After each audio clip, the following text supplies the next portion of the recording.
ಆತ್ಮಶಕ್ತಿನ ಜಾಗೃತಗೊಳಿಸ್ಬೇಕು ಅಂತಂದರೆ experience and tolerate the pain ಅಂತ ಹೇಳ್ತಾರೆ ಅವರು. Experience and tolerate the pain comes to the body and pain comes to the mind. ಈ ದೇಹಕ್ಕೆ ಬಿಸಿ ತಟ್ತಾ ಇದೆ ಅನ್ನೋ ಸಾಕ್ಷಿ ನನಗೆ ಆಗ್ತಾ ಇದೆ. ಆದರೆ ನಾನು ಏನು ಮಾಡಿಬಿಟ್ಟಿದ್ದೀನಿ, ಅಟ್ಯಾಚ್ಮೆಂಟಿಂದ ಅದರ ಪೇನ್ ನನ್ನ ಪೇನ್ ಅಂತ ಅಂದ್ಕೊಂಡ್ಬಿಟ್ಟಿದ್ದೀನಿ.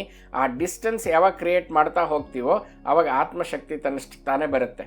ರಮಣ ಮಹರ್ಷಿಯ ಜೀವನದಲ್ಲಿ ಹಾಗೆ ಆಗುತ್ತೆ. ಬಿಸಿಲಿಗೆ ಅವ್ರ ಶಿಷ್ಯ ಕಾಲನ್ನ ಇತ್ತ ಎದ್ದು ಒದ್ದಾಡ್ತಾ ಇರ್ತಾನೆ, ಅವ್ನು ಕಾಲಿಡಕ್ಕೆ ಆಗ್ತಿರಲ್ಲ, ಒಂದು ನೆರಳಲ್ಲಿ ನಿಂತ್ಕೊಂಡ್ಬಿಟ್ಟಿರ್ತಾನೆ. ರಮಣ ಮಹರ್ಷಿಗಳಾದರೆ ಆ ಬಿಸಿಲಲ್ಲಿ ಬೆಟ್ಟದ ಮೇಲೆ ನಡ್ಕೊಂಡು ಹೋಗ್ತಾ ಇರ್ತಾರೆ. ತಿರುಗಿ ಕೇಳ್ತಾರೆ, ಯಾಕೆ ಹಿಂಗಾಯಿತು? ಅಲ್ಲ ಸ್ವಾಮಿ, ನಮಗೆ ಬಿಸಿ ತಟ್ತಾ ಇದೆ, ನಿಮಗೆ ತಡ್ತಾ ಇಲ್ವಾ ಅಂತ. ಆಗ ರಮಣ ಮಹರ್ಷಿಯರು ಹೇಳ್ತಾರೆ, ನನಗೆ ಬಿಸಿ ತಡ್ತಾ ಇದೆ ಅಂದಾಗ ದ್ವೈತ ಭಾವ ಇದೆಯಪ್ಪ, ನಾನು ಬೇರೆ ಬಿಸಿ ಬೇರೆ ಅಂತ.